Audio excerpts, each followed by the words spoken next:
going, everyone? In this video I'm going to be showing you how to create rave stabs from scratch, or an alternative approach to getting that sound if you don't want to go completely from scratch. So like I'll be breaking down like how to get the sound, and then how to kind of like do the patterns, at least one way of doing them. So yeah, the type of stab we're going for is something like this.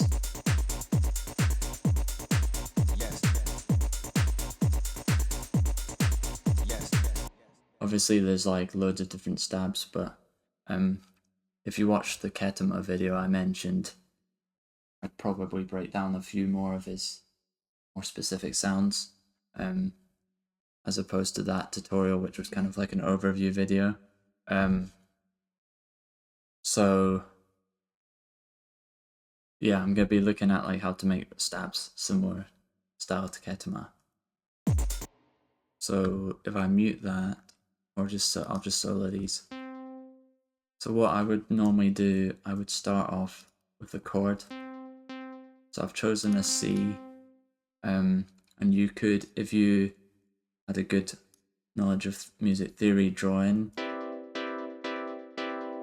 these chords. So like any like major, minor chords with like added sevenths, ninths, and elevenths. But if you weren't as familiar, or you wanted just for speed, you could load this one of my tools on my website, which basically just does it for you using the Ableton chord device.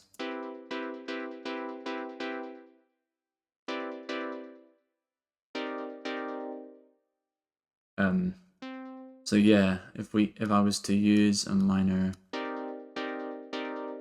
ninth, you could also,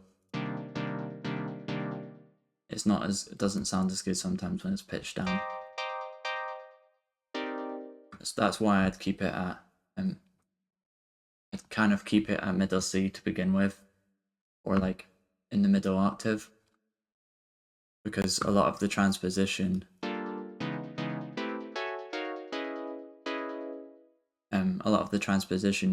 you do when you bounce it out, you're transposing the chord up and down, which is kind of what gives it its unique effect. So I'll go for a minor ninth. These things aren't relevant. And then I've got kind of like some instruments just as like ideas. So you could use a synth.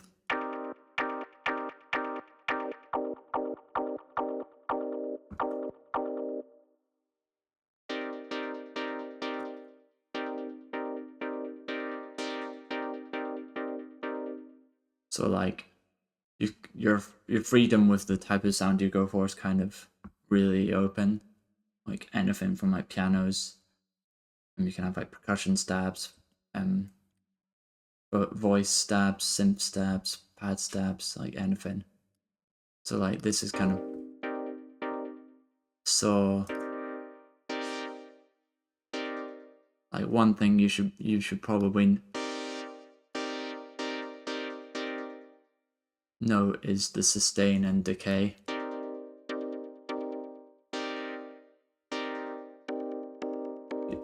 You don't want it that short. Kind of quick. So like when you're doing like the sound design, you kind of want it to be quite sudden, like quick attack, not much sustain, not much decay either. It's not a big deal if the sound isn't perfect, like all these settings aren't perfect from the beginning, because when you bounce them into audio, you'll be able to add faders, and by adding a fader you can shorten the sample or alter its attack as well.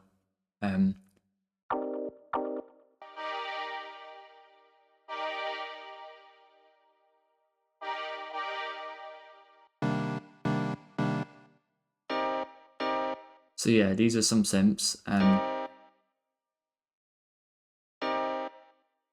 I'll just loop this.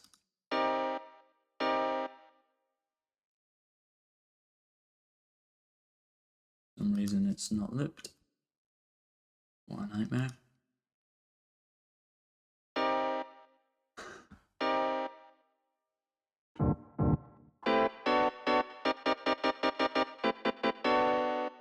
So yeah, you can take out any, you can do a synth, or you can take like a single note sample. So like if you load a chord, a sample that's already a chord, by adding a chord, it will make it sound terrible. Like all the notes will clash. So if you add a single note, which this one is,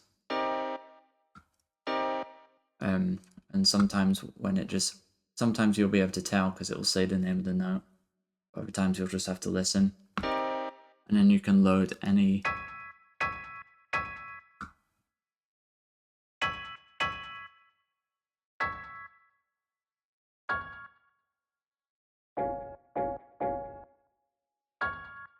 yeah, the world's your oyster with these.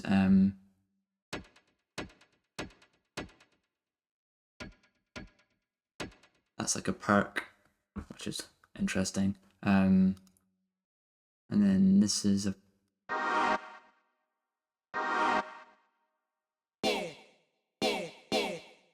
these are like bad examples just to show.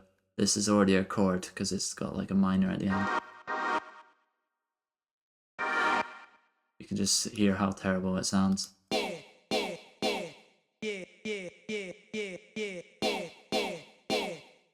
And there's a vocal. So yeah, the best example is probably this. And then you could add effects before you bounce it. And that's probably what I'd suggest. So I've got this basic rack here, which basically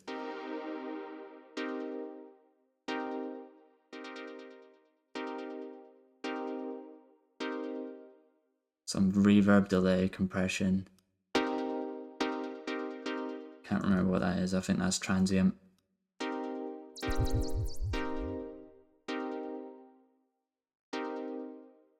The effects can be anything. You can add some noise as well. So I'll by default add some reverb and delay. And then what I would do, put some reverb on the send as well. Freeze the track.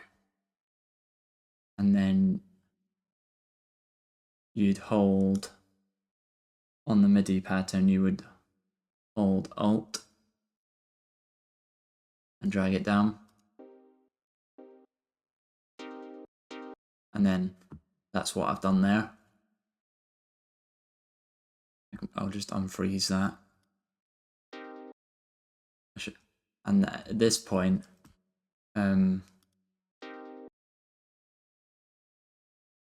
you could save this, you could do this.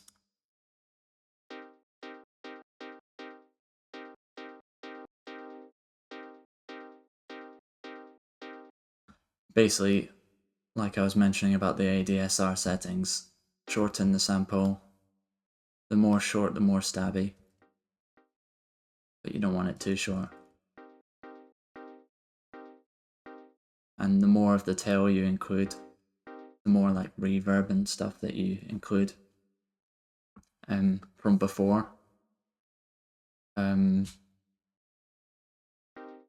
yeah, that's pretty much how I would do it, and then I would simply consolidate these samples, probably take note of what the key is and stuff as well.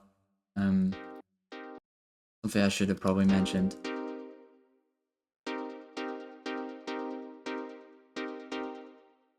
is you can obviously alter how long the note is here as well, but I wouldn't sweat over it because you can literally just choose that here.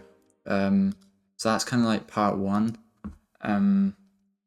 Part two is pretty much like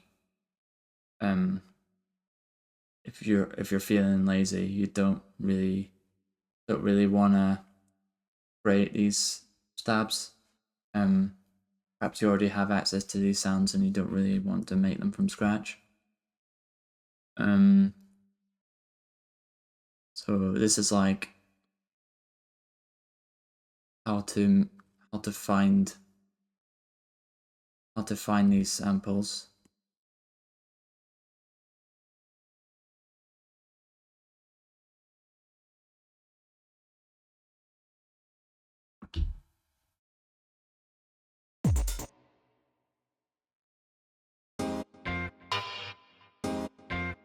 So yeah, like where to find the samples.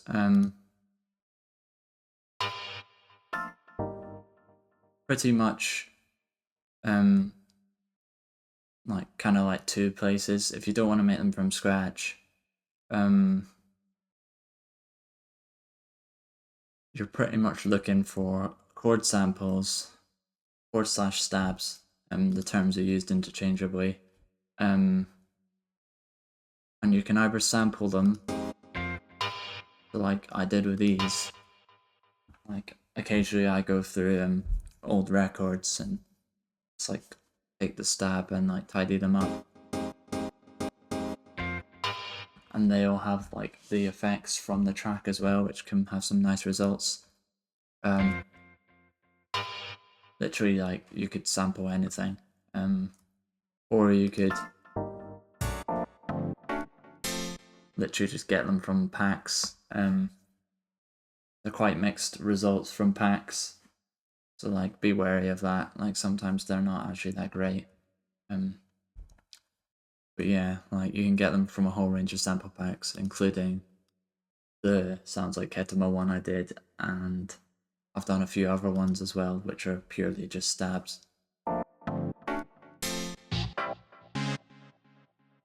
Kind of like a mixture of instruments, really. Common pianos and synths. And like lastly, is kind of like about the patterns.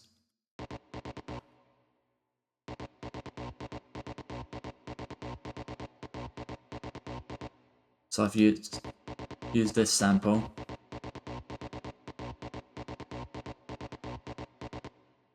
Which is kind of like quite similar to KETTAMA's Forget the Track, one of his songs. Oh yeah, his remix of Staunch by Dusky.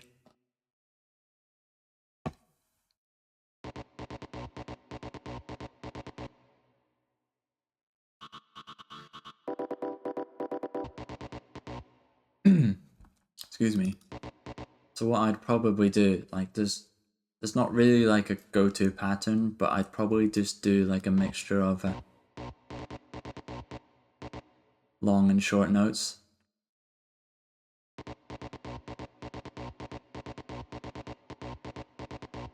Yeah, if I go to...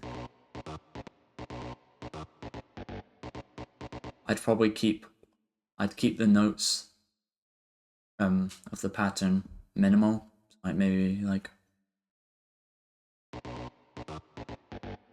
I think this is 1, 2, 3, 4 notes. There's just a lot of them, and I'd probably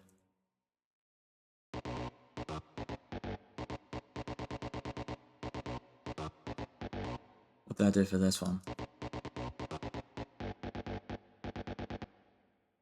There's not really like a go-to rule. I'd probably say the best way to learn how to make those patterns is either just to do something random and see what works, or to go away and listen to some of these records, or like KETTAMA's tracks. And what he's doing.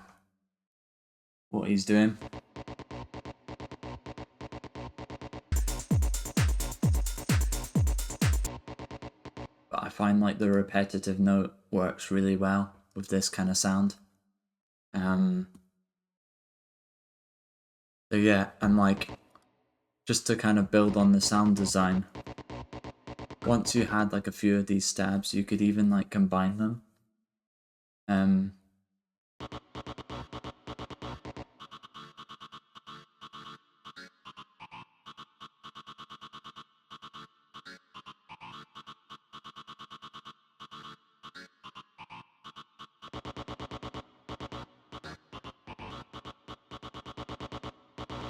Kind of makes it a lot, if you can find if you can tune samples so that they're in a similar key. I don't necessarily think that these are.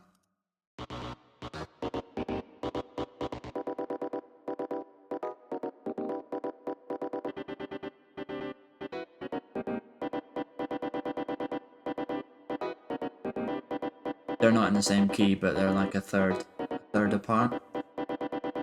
So it works.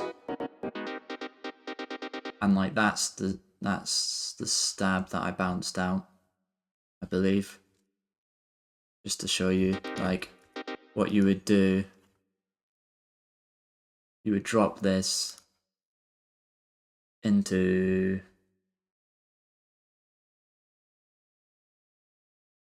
here. And that's when, so like if I just play,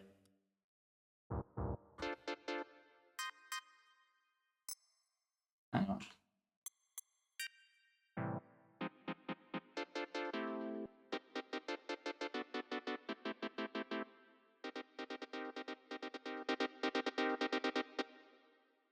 Like that's your sample that you've created from scratch, and then from here just experiment with playing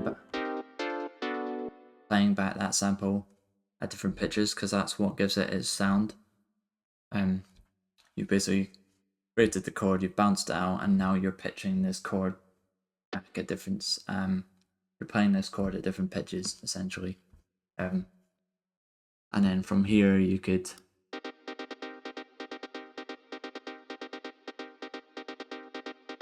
play around with the settings in the sampler and then add effects, and you're pretty much done.